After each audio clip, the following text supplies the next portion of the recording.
Y la verdad, íbamos a comenzar hablando con Nicolás sobre lo que pasó ayer, quería escuchar su análisis, su balance, su mirada con respecto a la toma y el desalojo.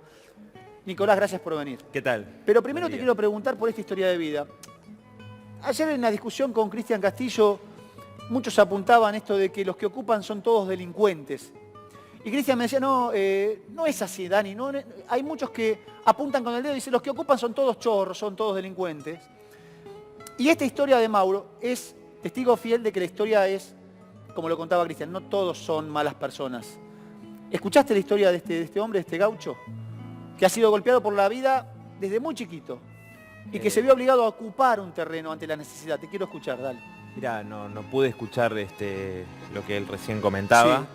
Sí. Lo que sí te puedo decir por haber conversado con las personas que estaban en la toma de Guernica Sí. y en otras ocupaciones que he estado presente charlando con la gente, es que mucha gente de la que está ahí, la gran mayoría, son trabajadoras, trabajadores, que muchos se quedaron sin ingresos en la pandemia, otros Sí. ya tenían graves problemas antes de la pandemia, y que, como sucede desde hace muchos años, la única forma que tienen de tener un pedazo de tierra es a través De la ocupación. de la ocupación, y como en este caso, las ocupaciones mayoritariamente se dan sobre terrenos que están deshabitados, Sí. que son hasta terrenos baldíos, es decir, personas que realmente el Estado, a través de los años y los gobiernos, Sí. les ha negado un derecho tan elemental como Sí. el derecho a una vivienda, ¿no? Y también el derecho a un trabajo y un salario que te alcance. Entonces, ¿Sabés que digo, yo se lo pregunté hoy sí. a Mauro? Porque claro, el sueño de Mauro, ¿cuál es? Tener su casa propia. No está pidiendo un palacio o un chalet, está pidiendo su piecita, ¿viste? 4x4, 5x5, un baño, una cocinita donde dormir, tener un techo calentito. Creo que es el sueño de muchas de las personas que están en el predio o que estaban en el predio de Guernica. Y yo le pregunté, pero escúchame, Mauro, si no conseguís a corto plazo cumplir ese sueño, y viene alguien y te dice, mira, hay un terreno para ocupar en tal lugar, ¿volverías a ocupar? Y él me dijo, mira, si no tengo el sueño de mi casa propia, sí volvería. Y no soy un ocupa, pero volvería. La necesidad me lleva a eso. ¿Esto se repite en la mayoría de las personas? Es que, Dani, mirá, es una cuestión lógica, imposible que esto se resuelva con topadoras, con palos, Sí. porque la situación de la Argentina ya venía de una crisis muy grave con Macri, se agudizó en estos meses, Sí. y hay más personas que, mira, lo dice la CEPAL, Argentina es de los 3 países de América Latina donde más creció la desigualdad en estos meses de pandemia. Sí. O sea que hay personas que son cada vez más pobres y personas que son cada vez más ricas. Bueno, el problema habitacional emergió con todo. Hay 3,5 millones de viviendas que hacen falta en la Argentina o que son deficitarias, Sí. ¿no? 1.300.000 directamente son las que hay que construir. Qué bárbaro. El presupuesto nacional que se votó ayer para viviendas nuevas estipula gastar 150 millones de dólares para construir 12.000 y hacen falta 1.300.000. Después está el tema de la urbanización, No llegamos nunca. de otra gran parte, pero muchas de las personas que hoy viven en barrios populares Sí. que hay que urbanizar, bueno, esas personas están viviendo ahí a partir de ocupaciones en muchos casos. La Argentina es extensa, ¿no? Es un país riquísimo en tierra. Cuando uno sale de la provincia de Buenos Aires, no hace falta más que recorrer en el auto, salir de lo que es el conurbano y te vas a dar cuenta que hay muchas tierras para poder solucionar el problema de la vivienda. Ahora, ¿cómo se soluciona, Nicolás? Bueno, ahí ¿Viste lo que está. dijo Mauro, no? Bueno, hay un montón de tierras, ¿por qué no nos dan un pedazo de tierra para salir adelante? Es lo que dice, El problema es cómo. Lo que dice Mauro justamente es así, y por eso las ocupaciones, muchos barrios populares surgieron a partir de esas ocupaciones, porque la gente no tiene otra alternativa. Yo creo que estamos todos de acuerdo que nadie quiere ir a ocupar un lugar, vivir en una casita de chapa. O sea, Él ¿sabes cómo vivía? quiere- Dormía con un cartón en el piso los Bueno. primeros días, después se armó con una madera, una cama, Bueno. con los problemas de salud que tiene. Entonces, Dani, está Muerto claro de lo que frío, dice, muerto de dice hambre. Mauro, esa realidad de tantas personas, digo, se ven obligadas a esa situación. ¿Por qué? Porque gobierno tras gobierno se ha negado ese derecho, se ha beneficiado a unos pocos y no se ha hecho una verdadera planificación de obras públicas para construir las viviendas que hacen falta en el país.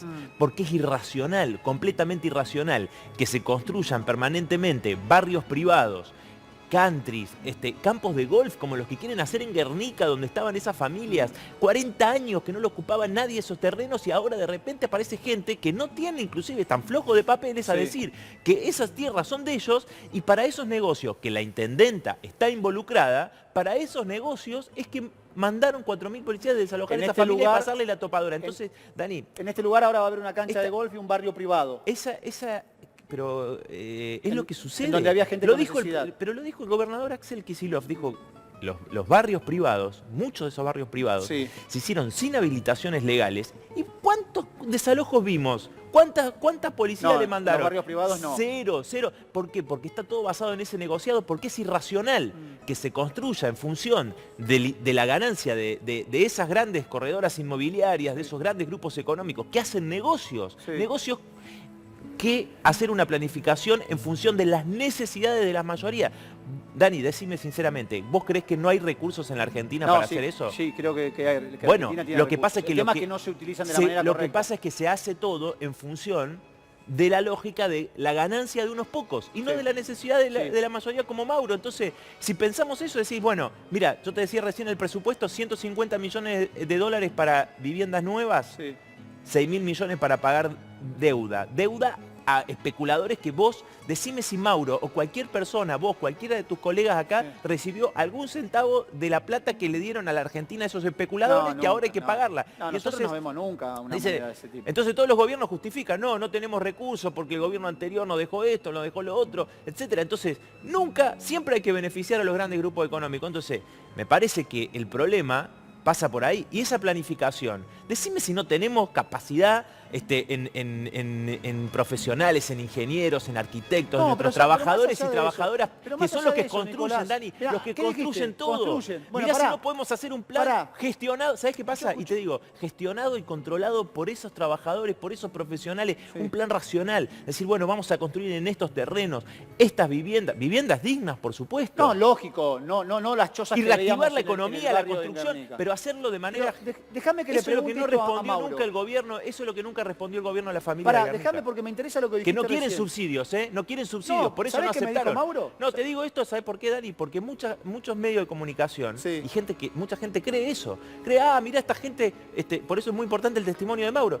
Esta gente son vagos, que no quieren trabajar, quieren subsidios. Mentira, la toma se desalojó porque la gente que estaba ahí quería un pedazo de tierra para tener un techo, no quería un subsidio, que no es una solución. Ya debatimos cómo se dio el desalojo en la jornada de ayer. ¿Te puedes quedar unos minutitos más? Sí. ¿Puede ser? Nos vuelvo con Nicolás del Caño. Como esta historia, miles, ¿no? Ahora, ¿cómo hacemos para ayudar? No, déjame decirte primero, Dani, que muchísimas personas, nosotros hicimos campañas de solidaridad en montones de lugares de trabajo, entre estudiantes universitarios. A mí me parte el alma, Nicolás, de verdad. Y juntamos un montón, la solidaridad fue impresionante realmente. Da la sensación que nunca alcanza, ¿te das cuenta de eso? Bueno, pero ¿sabés qué pasa, Dani? Lo que decías vos recién, lo que decía Mauro, ¿sabés cuántos trabajadores estarían orgullosos de construir las casas de Mauro y de millones como Mauro? Por eso es importante pensar en esa planificación. Ahora, para hacer una planificación de vivienda de estas características, lo que tenemos que hacer es dar un vuelco drástico al rumbo actual.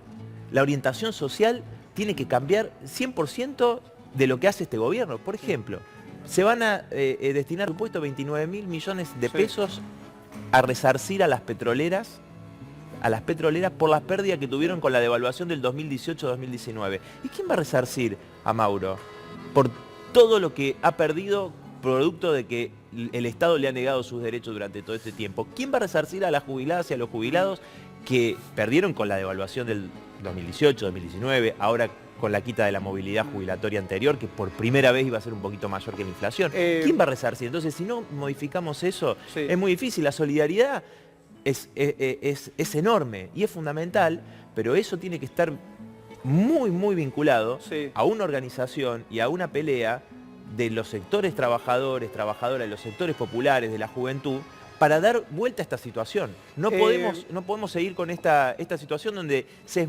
tiene mano blanda, mano blanda con Vicentín, con los especuladores, Sí. con las petroleras, con los terratenientes y los que están ligados al agronegocio, a los que se le baja las retenciones, a las mineras se le baja las retenciones. Una mano blanda con los poderosos, los especuladores extranjeros. Te hago esta pregunta. Y con los detenidos de ayer trabajadores están en y libertad? los sectores populares ¿Los detenidos de ayer ya recuperaron la libertad? están libres. Sí. Y con los sectores populares es la única vez que el gobierno fue firme desde Sí. que asumió. La primera vez que fue firme fue ayer, Sí. para reprimir a los pobres y pasarle la topadora. Eso no puede ser. Nicolás, dame la última reflexión de lo que pasó ayer y lo que va a venir. Porque hay mucha gente, ayer se hablaba, hay mucha gente que está aguardando que la policía se vaya para volver. Dame la última reflexión. dale. Mira, lo de ayer, lo que estaba escuchando a Mauro y pensaba en lo que dice el fallo, lo que dice el fiscal. Sí. ¿No? El fiscal dice que las personas que estaban en Guernica estaban utilizando a sus hijos como escudos. Sí. Eso decía el fallo. Un fallo judicial que planteó un desalojo que cumplió el gobierno, ¿no? Que el gobierno llevó adelante el desalojo, podría no haberlo hecho. Usar de escudo a sus hijos, ¿a vos te parece? Yo estuve hablando con esas mujeres, muchas son trabajadoras de casas particulares que se quedaron sin nada y estaban con sus hijos ahí.